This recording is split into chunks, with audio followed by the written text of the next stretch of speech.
Okay, you want to run a sub 20-minute 5K. I'm going to show you the quickest and easiest way to do that. And if you think it sounds impossible, I've got good news for you. It's not. You don't need to be a genetic freak. You don't need to have a super high VO2 max or have been running since you were a kid. You need a strategy, structure, determination, but most of all, you need to decide that this is happening and you're going to get to work and do it. This plan will show you exactly how to run 5 kilometers in 20 minutes, give you the exact training sessions to get you there in the simplest way. I'm Lee Grantham, a coach and professional ultra runner, and I don't just say this because it sounds good. I went from not being able to run 400 meters. Within 5 months, I could run 5K in 18 minutes and 20 seconds. I then realized that I wanted to run full time. I wanted to do this for a living. And so my thinking was very simple.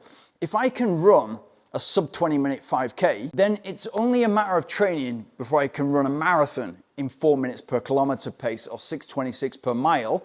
And it's only a matter of training and time before I can run 100K at 4 minutes per kilometer. And that's exactly what I did. And I went on to run 4 minutes and 1 second per kilometer and run the 100K in 6 hours and 42 minutes. And so if you've decided and you've already got the work ethic and the discipline, and you now want to do the right things consistently well so that you can progress way further with your running and run way faster times, then please get in contact by booking a call in the description. Okay, let's dive in. I'm gonna give you 4 steps that will help make this way more achievable for you.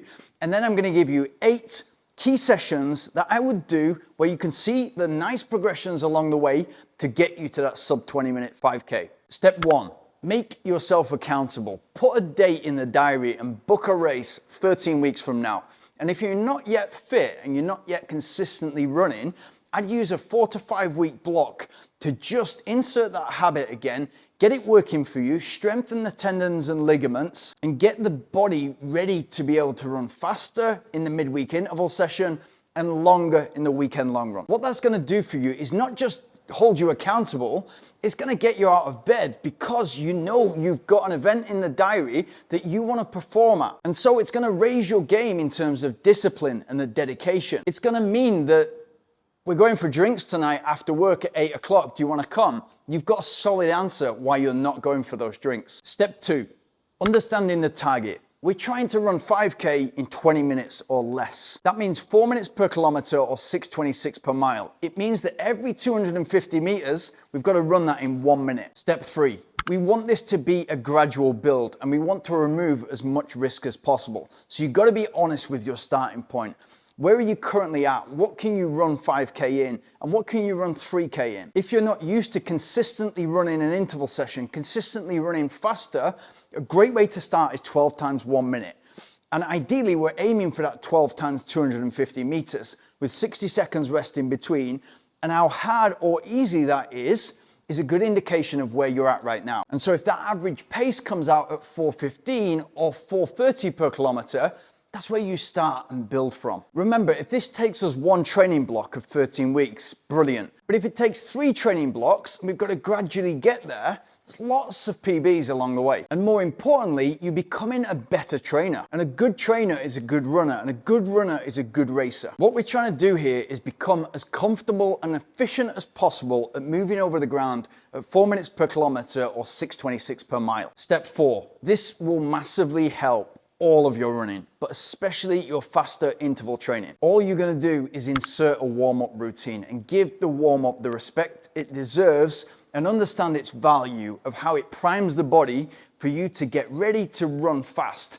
And what that will look like if you've done it properly is consistency in terms of effort and pace over the reps that you're gonna do within the interval session. And for me, what that would look like is if the session is 5 times 4 minutes with 60 seconds rest in between, I want to be warming up by walking first, checking out the body. Are we okay? Is there any soreness or stiffness, any tightness that we need to stop and stretch?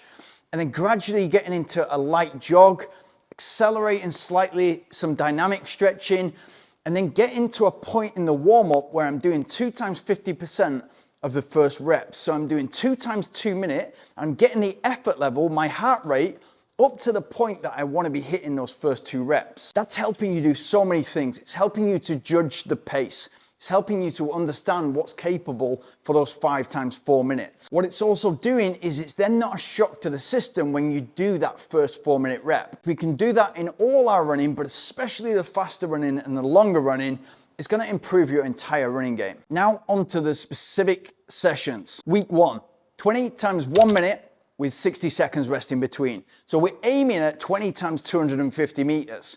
And we've progressed on, if we needed to, from 12 reps to 15 reps to maybe 18 reps and then to 20 reps. Remember, we want this to be under our control. We want it to be manageable. And a good indication of that is we can get to that 20th rep and feel like we can do 1 or 2 more reps. This is all about you getting comfortable, becoming efficient at running over the ground at the pace that we're trying to hold for the entire 5K. So that 4 minute per kilometer pace, 6:26 per mile. Session 2, and this can be the very next week. 13 times 90 seconds with 60 seconds rest in between. And again, we're aiming for that 4 minute pace of 6:26 per mile. The interval is longer, but we've only got 13 reps. And I promise you, 20 times 1 minute, and for elite runners, 20 times 400 meters, essentially the same thing. It's one of the hardest sessions that a runner can do, whether they're training for 5K or marathon. So for us, aiming for 20 minutes, again, it's all about keeping these reps, these sessions under your control. Session 3, we've only got 10 reps now. We're gonna do 10 times 2 minutes with 60 seconds rest in between. So we're keeping that 60 seconds rest as a constant. Before I get asked in the comments, I like to walk in between intervals if I'm doing the reps outside. If you're on a treadmill, I hop off the treadmill, just keep it running, just stand there. It's all about getting your breathing under control and returning your heart rate from high during the rep to low in the recovery. What we get to see from that heart rate recovery is fitness. And initially, if your heart rate graph looks like this, and it's trending upwards in terms of the peaks, but also upwards in terms of the heart rate recovery, so the heart rate is not recovering to the same point it was at the end of the session as the start of the session, then that tells us a story, and it tells us the session is unsustainable for much longer. So we couldn't do an extra 1 or 2 reps. What we're aiming at, and this is 12 times 2 minutes, is we're warming up properly. So there's a walk there, then there's light jogging, gradually accelerating up to 2 times 50% of the first rep. So in this case, 2 times 1 minute, 60 seconds after that warm up to get the heart rate down. And then in this case, we're doing 12 times 2 minutes and we're watching the heart rate climb during the rep and the heart rate recover in between the reps. We can pretty much see that it's the same at the end of the session as at the start of the session. And then what we're doing on the back end is we're gradually letting the heart rate recover. So we're not going from high intensity during the rep to all of a sudden zone 2. We're gradually letting the heart rate recover by bringing the pace gradually down in exactly the same way, but in reverse as we did the warm up. What that's gonna do is help you clear lactate. So if you think about the extreme, we're not doing a heavy interval session and then immediately jumping in the car and driving home. That's when your legs seize up. We don't want that. We want the consistency and high quality sessions over the weeks and months and over the training schedule. Session 4, 8 times 2 minutes 30 with 60 seconds rest in between. So again, we're dealing with that volume of 20 minutes, exactly the time that we want to be running for the 5K. And by this point, those 60 seconds rest, maybe initially they felt short and they were over very quickly.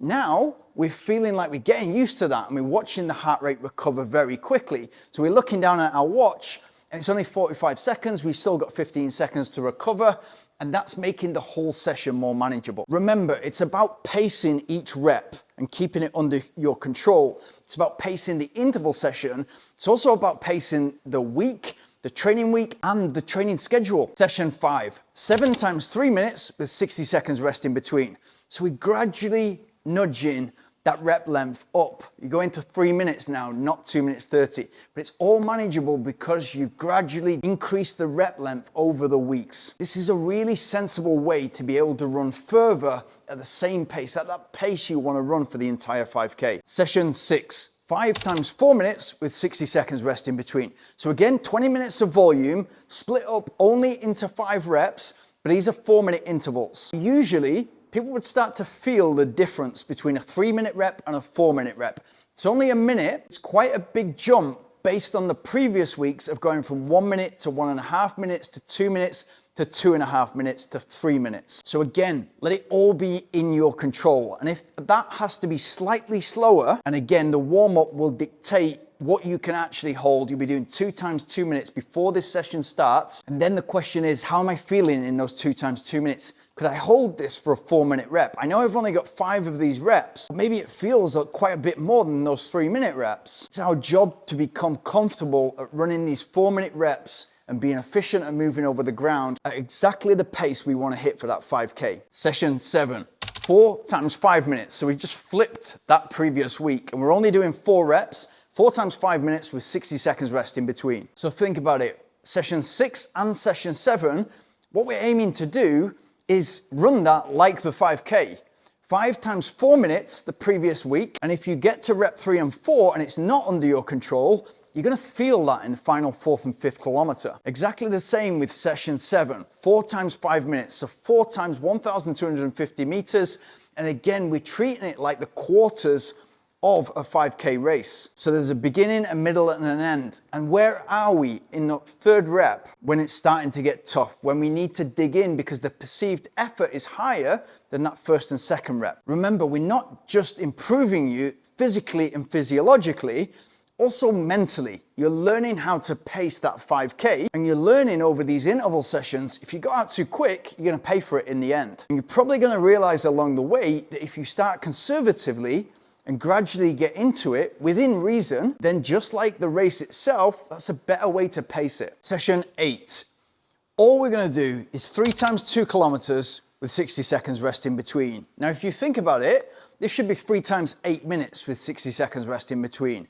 So it's a nice gradual progression from where we've come. You will notice that these are longer intervals. And if it needs to take you, okay, 2 times 2 kilometers and then 1 times 1 kilometer, and then the nice progression onto 3 times 2 kilometers at our 5K intended race pace, it's a great progression and you could play around with that. It might be that you want to do 3 times 1.5K, so 3 times 6 minutes with 60 seconds, and then gradually nudge that rep distance up to 2 kilometers. This is a great session and a great indication of where you're at versus your goal, because essentially you're going to be doing 6 kilometers at your target race pace for 5K. Now, a bonus session, so session 9, would be, I would want to do this because you're on fatigued legs, you're not freshened up yet with a short taper. But if you can do 2 times 10 minutes, so 2 times 2.5K, at that 20-minute 5K pace of 4 minutes per kilometer or 6:26 per mile, you're in a really good place. Remember, you're on fatigued legs, you've not yet got that magic of the taper, and you're able to go out there alone and do 2 times 2.5K or 2 times 10 minutes at that pace that you want to run the entire 5K at. So there's your interval sessions, and I would be doing those consistently on a weekly basis every Wednesday.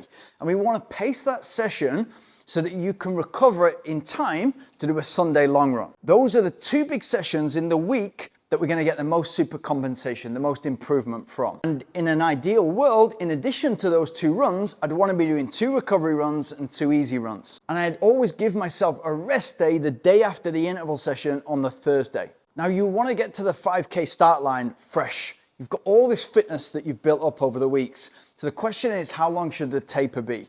For me, my final interval session, so that 2 times 10 minutes or 3 times 2K, would be exactly 10 days before. And then in that remaining 10 days, I'd reduce the volume but keep the intensity the same. So what that might look like in the final week is an interval session that looks something like 12 times 1 minute with 60 seconds rest in between. So 40% less than what you're used to doing. The sole purpose there is to help you freshen up, reduce that volume, but keep the zip in the legs. I'd bring the long run back in volume, and I even bring the recovery runs and easy runs back by 5-10 minutes, depending on what you're doing. And then for race day, set yourself up well, so nothing changes.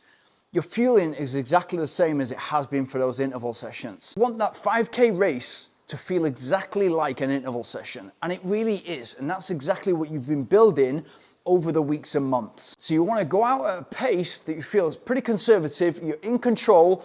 Of course, the first kilometer is going to feel easier perceived effort than the final 2 kilometers. And if you keep that in mind, set off conservatively, we're holding that 4-minute pace, but we're using as little energy as possible to maintain that pace. And then once you get to the 2.5, 3K mark, you can start to accelerate and then really bury yourself in the final 1 to 1.5K. It really is a brilliant race.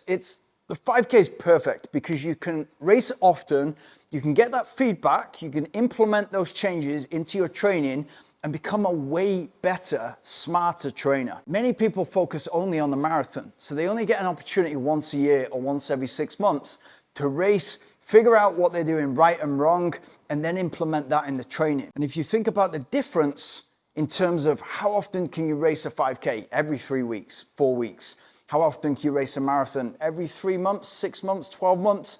And so over a 5-year period, how much better a trainer are you going to be if you're becoming a much better racer in the 5K and the shorter distances, and then maybe once or twice a year you also run the marathon. And as I said at the start of the video, as soon as I could run that sub 20-minute 5K, I knew it was just a matter of training and time before I could run 2:48, exactly the same pace for the entire marathon. Certainly sub 3. And what actually happened was, of course, you become faster at the 5K and the 10K, and that then gives you a good indication of what you're capable for holding for the entire distance of the marathon, pushes your entire game forward. And in my next marathon, I ended up running 2 hours 37, and it felt pretty much immediately when I finished like I could have gone quicker in the first half. I hope that you're able to follow the same journey. And if you want help with that journey and you want to go way faster by training in a much more smart, methodical way, then please get in contact by booking a call in the link in the description. And if you want some specific long runs to attach to those interval sessions, here you go.